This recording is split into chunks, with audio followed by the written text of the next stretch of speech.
Welcome to the Cultivating Calmness Podcast. Today we are in for a good treat here with Rikki Grace. We are going to have a conversation about NARM. That is the NeuroAffective Relational Model. And Rikki actually talked with me and presented at a mental health professionals luncheon several months ago about this very topic. And so we wanted to have her in to share with all of you a little bit about this. But first, a little bit more about Rikki. She is an LPCC-S like myself, so a counselor supervisor. She owns and operates her own counseling agency called Ruby Counseling, located here in Columbus. She comes from many years of counseling in different areas, such as addiction, foster care, and corrections, and finally has settled in her own private practice where she has been working with trauma and everything kind of associated with that using NARM. So without further ado, welcome, Rikki. Thank you. Glad to be here. Yes, thank you so much for coming in and taking the time to do this. What got you started in just counseling in general? Let's just start there. I had applied to a seminary to be a pastor. Okay. My ex-husband was a pastor. We had planned to work together. And as I was getting ready to start that program, I realized that the part of it that I really wanted to do was talking with people in the congregations and seeing how they wanted to fit in the community. We have different roles that people could do, but really helping people feel more of a sense of belonging and support people in that way. And I realized there was a way to do that that was specific to that rather than, a job that could potentially include that. And so the seminary that I applied to actually also had a counseling program. So from the time that I applied and was accepted, I changed my mind. And then went into a different program. And I'm so glad that I did. I love the work that I do, and it's a very good fit. Well, that's good. Yeah. Yeah. So eventually, through all of the different kind of roles you've had in your career, you have kind of settled into private practice and you got into NARM. So can you tell us a little bit about what NARM is to begin with? Absolutely. And I found NARM when I had been practicing for a few years. I was working in addiction treatment at the time, and I realized that there was this piece missing from my training. I didn't have anything specific in trauma. And as I was moving out into different workplaces, I'm hearing more about somatic experiencing and different trauma modalities. And I had planned to take the SE training. But then a friend of mine had already signed up for the NARM training. They happened to have one in Columbus. It had just started. I read the website and I said, well, this is exactly what I was looking for. I did not know the difference at the time between shock trauma or the classic PTSD diagnosis that exists in the DSM and complex trauma, which is what I actually work with now. So even just reading the website, I thought, well, I didn't even know this was an option, but this is the option I want. So I started that training in 2017.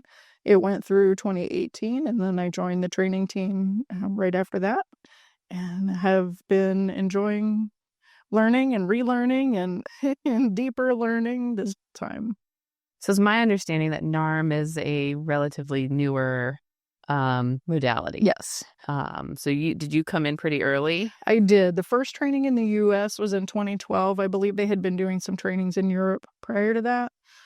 I was in the third training in the United States, and they've had a couple, 2 or 3 every year since then. So yes, I was very early on in NARM coming to the U.S. Okay. So yeah, there's not many people here in the U.S. then who do that. Yes, it's definitely growing. The trainings tend to be full for the number of folks that they take each time. They have online, and usually there's one in-person option each year. And you happened to get in on the one that was here. I did. It was pre-COVID, and we were able to do things in person at that time. And it really felt like I just kind of stumbled into this thing that ended up being really instrumental in how I practice. Yeah. So I guess what makes NARM different from the other like you mentioned some of them, like the treatment modalities. So like SE or EMDR or IFS or like some of these other treatments that also work on trauma. So it's an integrative model. It Mhm. pulls from a lot of things that were already existing and just kind of organizes them in a different way.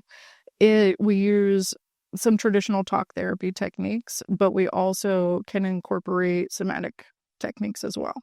And it bridges the gap between those two things and works with them at whatever level the client feels comfortable. So we don't have to try to get people into their bodies to be able to do this kind of work. It's like whatever they have available is what we're going to work with. We trust that more information becomes available to folks through the work. Mhm. Okay. Yeah. Yeah. So, what is it, I guess, about? Can you tell us a little bit about NARM specifically, how it works, and just some of those like unique features about it Absolutely. that differentiate it from some of these other practices? And I will say that I'm not trained in anything else. That's fair. But yeah, You probably have some knowledge of how other things are. yeah, and I may get some of the other things wrong because it's just like my perception based on whatever. It's like very third-hand That's information. fair. That's fair. Yeah. But so with NARM, we always start with what it is the client's wanting for themselves. Okay. Which sounds very simple, but you probably know often people come into therapy and they don't actually know what they're wanting. Where it's like, I want to feel better. Right. Yes. So we can talk about what better means, what have things been like that have not been better? And we're looking for a kind of a state, we wouldn't focus on a behavior so much, although behaviors are good information. Like I keep doing this thing. I don't like that I'm doing this thing, but I can't seem to stop. And so then we really look at what is driving that. And that's using all of that information that we talked about. So it might be thoughts or belief patterns, emotional things that come up. Sometimes those things don't match, which is exactly what we're looking for. Or like those somatic cues, like when I feel anxious, I'll feel it in my stomach or I get shaky or whatever comes up for the client. Mm-hmm. We're going to talk about, and then how those things relate to each other. Some of the ways that NARM seems pretty special to me is a focus on agency, and not agency. It's different from like doing. Mm-hmm. Sometimes agency means I'm choosing not to do something. Sometimes it's just like I'm not beating myself up for this thing that I've always done or this new thing that I want to do. That part gets very nuanced and a little bit complicated. Yeah. But it's a key component to NARM therapy. One of the things that I love, I was thinking about this on my way in today. I love how we hold, I have this intellectual awareness that, whatever, fill in the blank. I know that I'm not a terrible person, Mm-hmm. but when this happens, I really shame myself. I beat myself up. And a lot of times we can't see those things by ourselves. Right. Our brains like to keep this information like siloed, and we can know one or we can know the other, but having somebody else sitting with us to say, oh, I noticed that both of these things are going on at the same time. How is it to be aware of that? And even just holding both of those things, I think what's happening is it starts to build new connections in the brain, like the different sides of the brain start communicating differently. Yeah. And it's amazing to see how, in a safe relationship or a safe environment, that just being able to see those two things at the same time can start to soften them a bit. I remember my first experience with NARM, and I was processing some grief about my grandmother, and I, by the end of that hour, experienced grief in a whole new way. And to be fair, I was ready for it. I was ripe for this work, and even that 1 hour changed how I experience myself, how I experience some significant parts of life. It's not that way for everybody, and it's not that way for me every time in every session. But I was bought in. Yeah. That one experience, I said, "Oh my gosh, this is a game changer." Yeah. So did you get that like therapy session as part of the training, or was that okay? Yeah. So and I think some of the like EMDR, I think does this, and somatic experiencing, those experiential kind of practices where we're not technically doing therapy in the training, but when you're going through this process, even like from an educational perspective and talking about what's happening in the process, those therapeutic things can happen. So it isn't necessarily the point of what we're doing, because we're really trying to understand like what it is that we're asking of clients and what it is like to be in that position as a client. Right.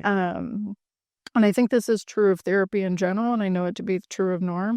It's hard to really get it if you haven't felt it, because it's not just an intellectual exercise. I can tell somebody, like I just said, that I had this, hour-long, essentially conversation with somebody, and my life changed after that. Like I can hear those words, like I can understand it, but to really get it is more the feeling. And how do you communicate human experience fully with words? Yeah. Yeah. Yeah. EMDR does do that. Yeah. Not really like deep therapy, but you're trying it. You're noticing what that feels like. Right. So I'm trained in EMDR, so I don't have the NARM training or the other stuff. So just, a different one from you. Yeah. So you say you work with more complex trauma and that NARM is helpful for complex trauma. Right. Is it helpful for just any trauma, or is it really working with that complex? It's really for the complex trauma. So relational, developmental, attachment trauma, those things. I really am glad that that is getting more attention even within the field of mental health. We've really focused a lot on shock trauma historically. So NARM is not really made for shock trauma. Okay. But it is nice in conjunction with things that are made for shock trauma, because most shock trauma has some relational component to it as well. And so to be able to use those both is really wonderful. I personally am not trained in shock trauma. That's like the next thing on my list. But then I keep doing the NARM trainings, and that's a way fitting it in. Oh, yeah. Yeah. We don't all have to be good at everything. And I think it's good to have like a niche that people can come to you specifically Yes. for that. Yeah. So can you talk, I guess, a little bit, well, one, for people who don't really understand what the difference is between shock trauma and complex trauma. Yes. Can you give us a little statement about that? This is one of those things that I heard it, gosh, over and over and over. I heard it many times, and like my brain just did not want to hold the information, or it just wasn't sticking. But the main distinction is shame. So in that shock trauma process, people are feeling fear. They're feeling, lots of things usually in their body. When shame becomes a part of that process, we can pretty well guess that there is some relational trauma in there as well.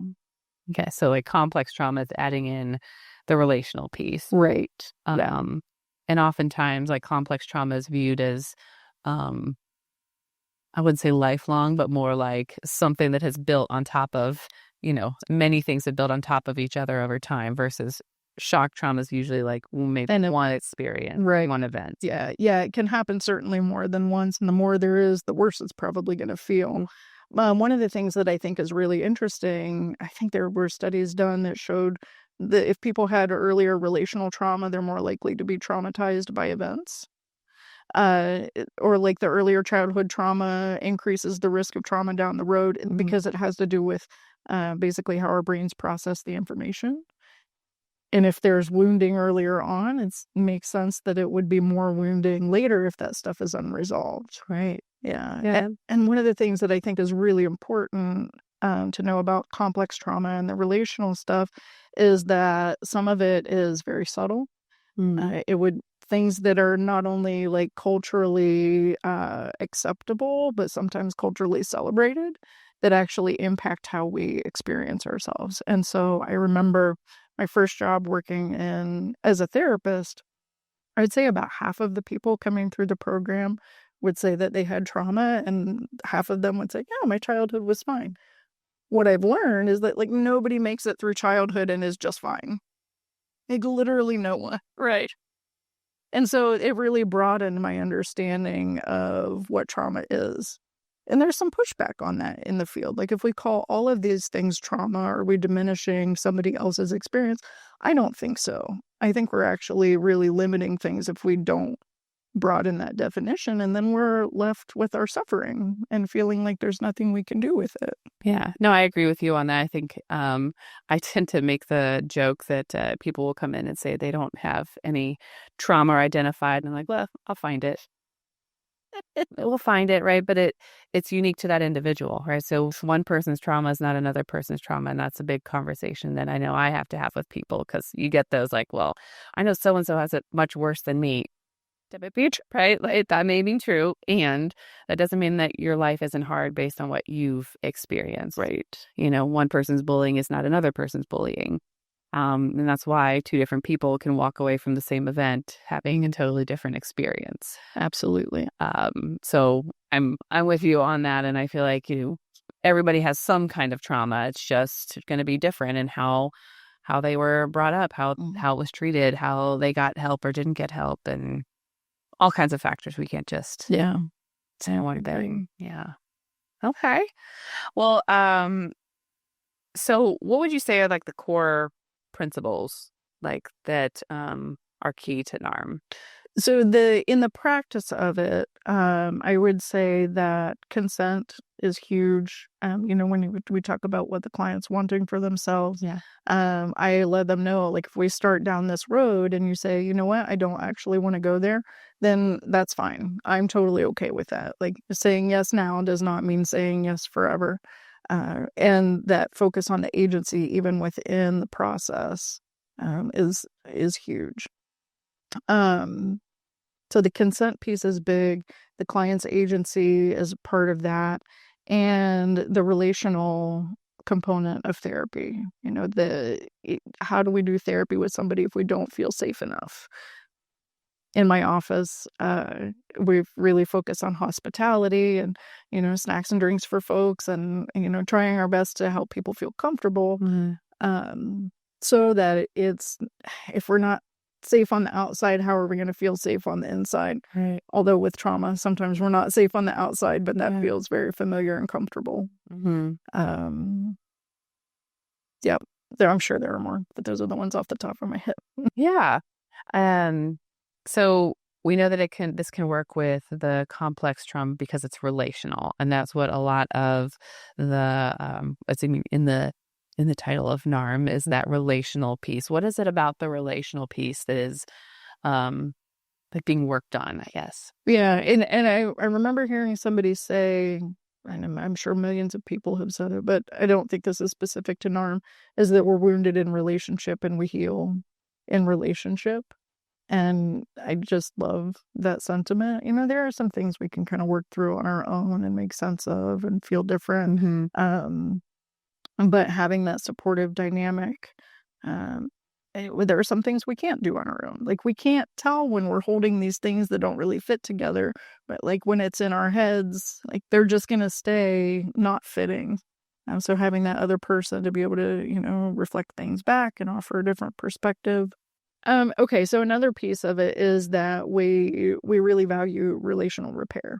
So if a client says, hey, you said that thing and that did not feel good to me, I want to be able to work through it as much as possible. And it means a lot to me, actually, when clients feel brave enough to say, hey, that didn't feel good to me, because even that is a huge step for a lot of people. So it's really it isn't so much about trying to do everything perfectly and perfectly attuned to the client and all that. That is an unreasonable expectation, because we are, even as therapists, just human. And things are just not going to land well sometimes, even if we have the best of intentions. So having that space and that safety to be able to say, like, this didn't feel so good for me, or I didn't like how that went. Like, I really see it as a collaborative process, and that requires both of us to be able to show up. And actually, this is a pretty important principle of NARM too, is through the training, we really focus a lot on the therapist process. We talk about countertransference, like, what do we get triggered about, working through that so that we can be more present with clients, but also just so we can have our own more safe and more comfortable experience. Like, from an educational perspective, this was drastically different for most of my other educational experiences. I actually worked through a lot of my own educational trauma of that, like doing something in front of people, like practicing in front of a group. And that I remember, growing up and having to do class presentations and all of that. To be able to even do those things in a safe place was really reparative. Okay. Yeah. So we're not like back to the therapeutic piece of Right. it isn't just about having a perfect relationship. It's how do we talk about these things and process it? What's getting triggered with each of us relationally in this process. And I'm not going to tell my clients like you did this thing and it was triggering to me. I'm going to say, hey, person that I consult with, I got triggered in session and I don't want to work through that. Okay. Yeah, so there's just support in all of these different directions. Right. When somebody comes in with, diagnoses they do when they come to see us, anxiety, depression, PTSD, etc.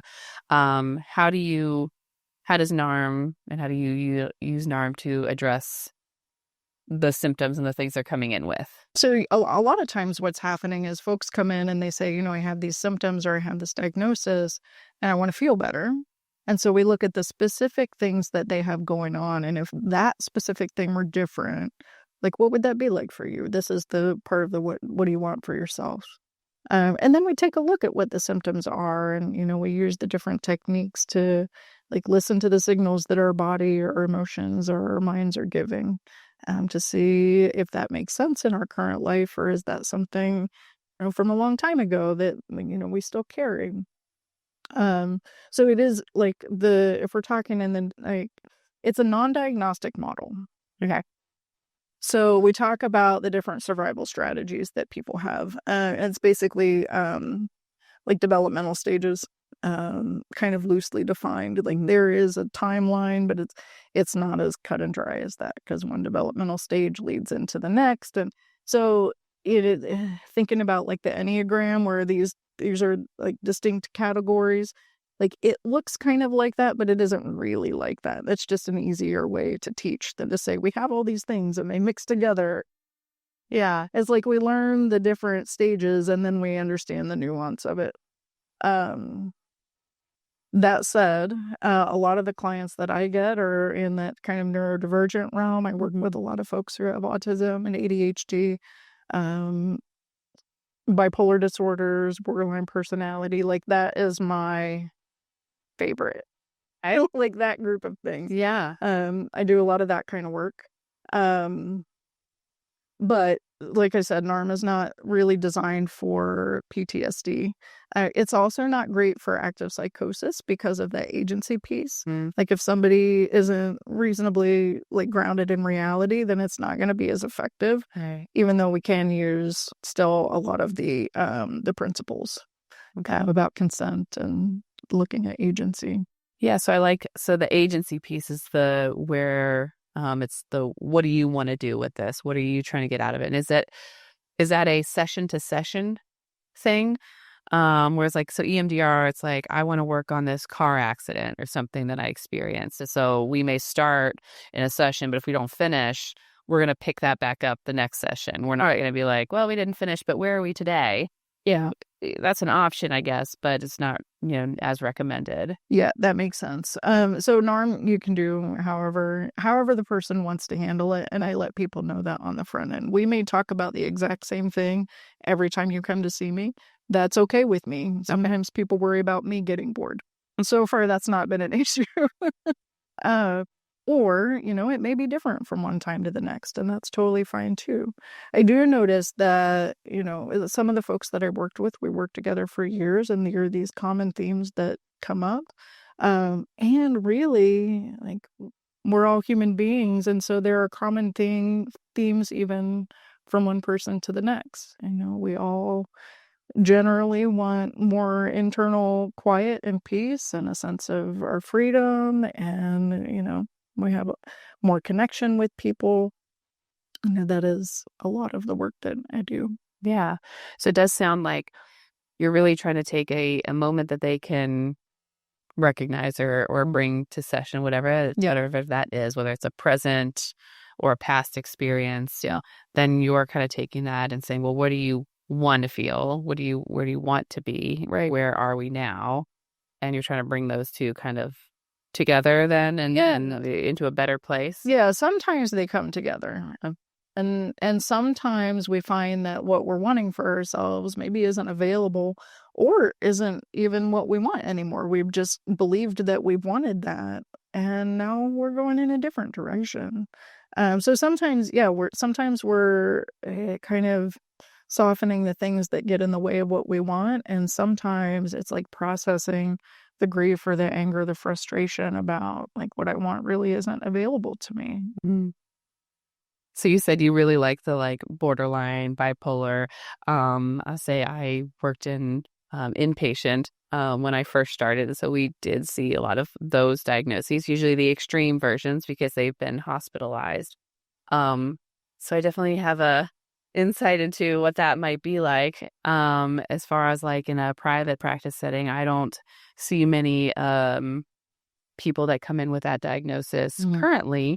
Yeah. So what makes those clientele unique for you, and why do you feel like you resonate with them, especially using NARM with them? Yeah, so some of it has to do with the particular survival styles. It's some of these themes show up in for folks who end up with those diagnoses, those themes are a part of it. And some of them are familiar for me. It's stuff that I have experienced myself. And so I have some of that personal familiarity with it. I also worked, like you said, I worked in addiction treatment. And so these were really common there. And so, I just have so much compassion for the struggles of all of that and can relate to it on a personal level. And I have some sense of what it's like for those things to start to soften and how different life can feel. And feeling more aliveness and more being in charge of myself and not just at the whim of whatever the environment is doing. And so those are all near and dear to my heart. Yeah. So I don't know, this question just kind of came to me, but do you know much about DBT? I know a bit, yeah. So a lot of times DBT is recommended for borderline personality disorder. So, where do you see some of those, the differences in between, how you would treat with NARM versus how they may treat with DBT? And my understanding of DBT is that a lot of the skills help to create a state change. So I'm going to do these things and then I'm going to feel different. And NARM is not so much about doing, but it's how we're relating to our experience and we're building that internal capacity to self-regulate. So I really like working with clients who have a background in DBT because I know they have some skills for regulation. I think it and NARM work really well together. And I'm not trained in DBT, so it's nice when they've picked things up other places that they can also use.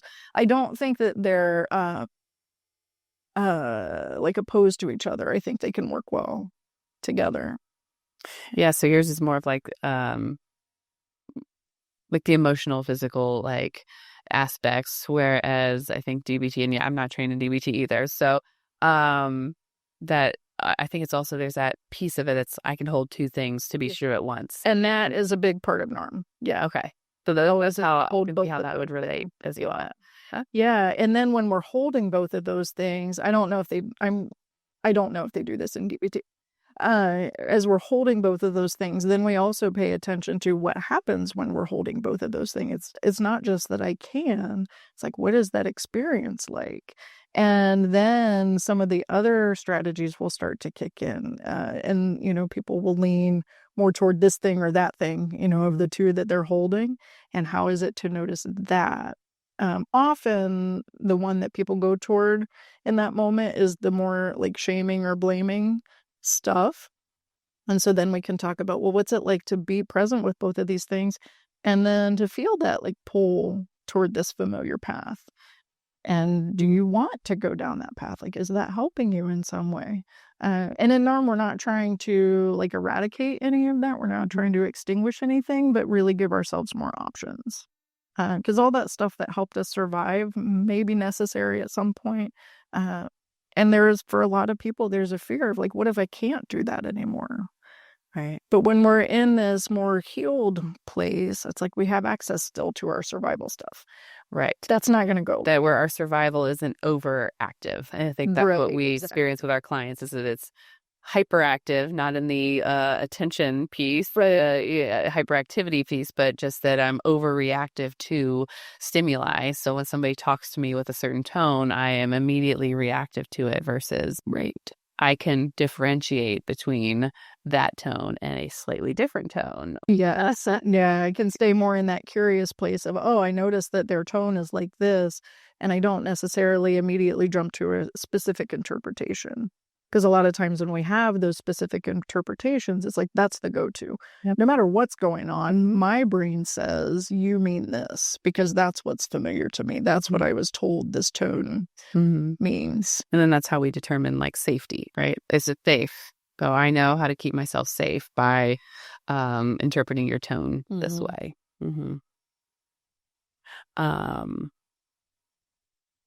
So are there specific like techniques that you use within NARM that are helpful with some of this like integration that we've been kind of talking about? Yes. And there's a whole year-long training. Because there are so many. Yeah. Like each of the interventions is, its own technique.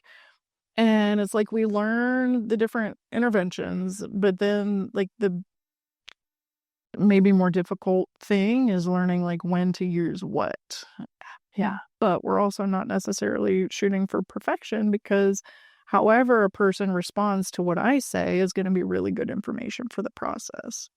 As far as like more like a DBT kind of techniques, it's really, there aren't like exercises that we do. I don't assign homework ever. And now a part of that is like homework as a part of NARM. Some of it is like my own educational stuff. Or like I refuse. I won't do it. Yeah, so the specific, I guess, techniques are more like ways you would ask questions and how you interpret information. It's not necessarily like a homework sheet or a type of strategy or like eye movements or whatever. Right. Yeah. Now, and we're not like asking people to do particular eye movements, but I do pay attention to how people's eyes are moving. One of my favorite therapy moments is when people are processing something and they see their eyes moving around, because I'm imagining that that's like accessing different parts of their brain. And it's just, I find it all to be very fascinating, and just like how we work and how we heal.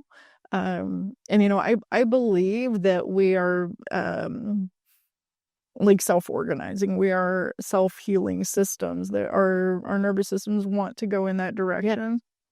And so with support, it makes it a little easier to go in that direction. And so it is just the best thing maybe in the world to sit with somebody while that's happening. It makes me emotional. So yeah, like there's no like training or anything on like the eye, like the movement of the eyes within NARM, but that's just something you've personally noticed and feel like kind of drawn to and curious about. Yeah, we talk about like all the nervous system stuff and how, we use our eyes for different things, and we're tracking what's going on, and when things are changing in a person's nervous system, and you changes of expression, or like the energy in their voice, or like we talk and we joke in the training about the NARM sweats. It's like when you're processing something and all of a sudden like, oh my gosh, it's so hot in here. That's a thing just to expect. Okay. Yeah. Have you heard of brain spotting? I have heard of it. Yeah. So that may be something that's interesting to, just to add more trainings to her. Right. I would love to experience it as a client, actually. It sounds very fascinating. Yeah, we had somebody present on, Mandy Pearson presented on that a couple months ago, I think. And it is pretty interesting just to know. And I think based on what you're telling me about NARM, I think that would be probably something that could potentially go, join with NARM. Yeah. I am so fascinated by things like brain spotting and EMDR. Like, how did somebody figure that out? Right. And I know it's a thing that develops over time. Do you know the story behind it? Yeah, and I would love to hear. I don't remember if there's one for brain spotting. There probably is, but with EMDR, what is her name? Shapiro is the last name. I guess the story was she was walking along like a path, along the lake, and she noticed, like she was like thinking about something, and she was like kind of scanning, like in front of her, like this back and forth. And as she did that, noticed that she was like calming down, like settling him. And so I guess that's like the story of how it started, was she was realized that she was processing, and in the movement of her eyes, that she had actually like sped up or helped in that processing. And then it kind of went from that. It's incredible. I love human curiosity. Yeah. Right. And noticing. Yeah. Yeah. So, like, I think there's lots of modalities that can go hand in hand where you don't have to do just like one solid thing. So I know you're trained in NARM, and you said like that's kind of the only big thing like you're trained in. I think many clinicians, I don't know, I can't say for you, but like we're all trained in CBT, like we have like the basis. But do you find that you like do things other than NARM with clients? It only a very little bit on purpose. I'm sure I know that I do things that are outside of NARM. And this is kind of like in my pre-NARM life, that question people ask all the time is, what kind of therapy do you do? And, when you're going to a job interview, usually job interviews, and I would say that it was eclectic, but I think it was really more intuitive because it wasn't like I was intentionally pulling from different modalities. I was just doing what made sense to me at the time. And that I wasn't trained in anything specific in grad school. It was like a big intro class. Yeah. And I had, like 2 classes where we actually did anything that was really like therapy. We did some role play stuff outside of that. So I got some specific training in group therapy. But it was, just from that professor's perspective. So anyway, when I found NARM, I'm like, oh, this is a thing I can do on purpose. And it was so aligned with how I was practicing intuitively, but it gave me some structure, and like I could really look at my own stuff and how that might be influencing what I'm doing that might not be so helpful for clients. So I've worked professionally, like a lot of colleagues of mine use somatic experiencing. And so I've picked up just some of their stuff for self-regulation, which is really helpful when it seems like there might be some shock trauma stuff coming up for the clients that I work with. I don't imagine that it'll ever be something that I do. Like, I'm not going to ever advertise that I work with shock trauma because it's just not the thing that I want to do. Yeah. But I do think it's nice to have some skills to help folks when that stuff comes up. Right. If it seems like that's mostly what they're coming in for, then I'll refer them to somebody who's trained in that. Yeah. Yeah. That's where it's good to help, to have those knowledge of certain aspects of things, but maybe I don't need a whole, super long training on it. Right. Yeah. Are there what are your favorite parts, I guess, of NARM? I don't think I've asked that, or you said that. My favorite parts, that's a good question. I love the consent piece. I have been on the client end. I've been in some therapy where it seemed like the therapist had an agenda, like they were trying to get me somewhere. And that did not feel good to me. Like, it was very clear to me that there's something that they're thinking should happen that I'm not comfortable with. And I even had an experience where I tried to bring that up relationally and it didn't go well. So like, okay, I don't want to do that. Kind of do that to folks. And so that relational consent piece and the agency is so important to me. I'm not here to try to make people do something. Like, if everybody functioned like me, the world would fall apart. I know this, and I'm okay with that. I can be a part of the whole, and that's great. But really, it's like seeing people experience life in a different way, but also feeling the kind of connection that comes with like holding that space for folks, and like the amount of trust that it takes to cry in front of someone or even just have an emotion in front of someone. It's incredible to me. Yeah. So I guess it's like the experience of therapy and the experience of NARM is my favorite thing. Yeah. And it sounds like just the people being willing to open up to you and trust you. Yeah. With these really vulnerable and private pieces of their life. Yeah. Yeah. Are there any like last like things that you feel like are super important to share about NARM that I haven't asked about? It's a great model for therapy and it's an incredible training. How long is the training? So it is 3 modules. I want to say that so they have different levels of the training. Level 1 is more like just education, theory based. I don't think you have to be a practicing therapist or in school to be a therapist for level 1. Level 2 is the clinical training. So it is for people who are either in a master's program or who have a master's degree in a therapy related field. Level 3 is their master's training, and that is more focused on the therapist process. And we get into some of the like personality disorder dynamics. And again, non-pathologizing, we talk about all of that, like every diagnosis, all of those experiences, really it's a spectrum. And we have many traits of many things. We just happen to categorize things in a particular way. Yeah. And then the level 4 is kind of an ongoing, do as much as you want of it thing. And that's with the developer of the model, Lawrence Heller. In the US, the lead trainer is Brad Kammer. They have very different teaching styles, and it's really cool to see how they handle different things. But so the level 2 training, which is what a lot of people will start with as therapists, they do 4 modules. I want to say they're Wednesday to Sunday each time, and it's all within the calendar year. It's like a 9-month span. And then they have consultations and things that you do in addition to the more kind of classroom stuff to get certified. You can take the training and not get certified, but to get the certificate, you do the extra stuff. Yeah, and it's invaluable. Yeah. We can call it extra stuff, but it is so supportive of the learning.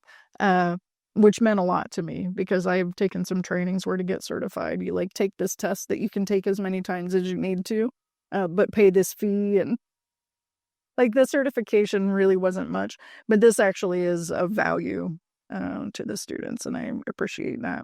Okay. Yeah. So you've done all 4? I have done the first 3 and I've assisted in the first 3. I did like 1 or 2 of the level 4. For the sake of time, because I'm also assisting, like I haven't done much of the level 4, but my youngest graduates next year from high school, and then my schedule, and You'll have more time. I'm going to do some more trainings. Yeah. Yeah. So it sounds like if you're a clinician, like you don't have to do level 1. Correct. And then level 2 is a series of like 5-day intensive trainings within a like 9-month period or something like that. Yeah. All right.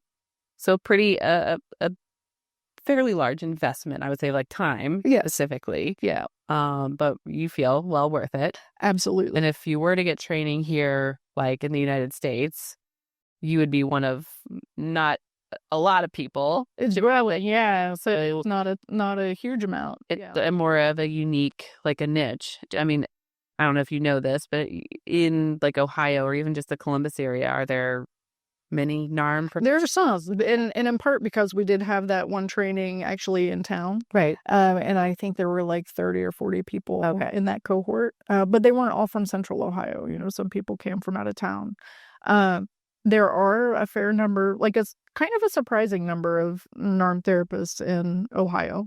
A handful here locally. Okay.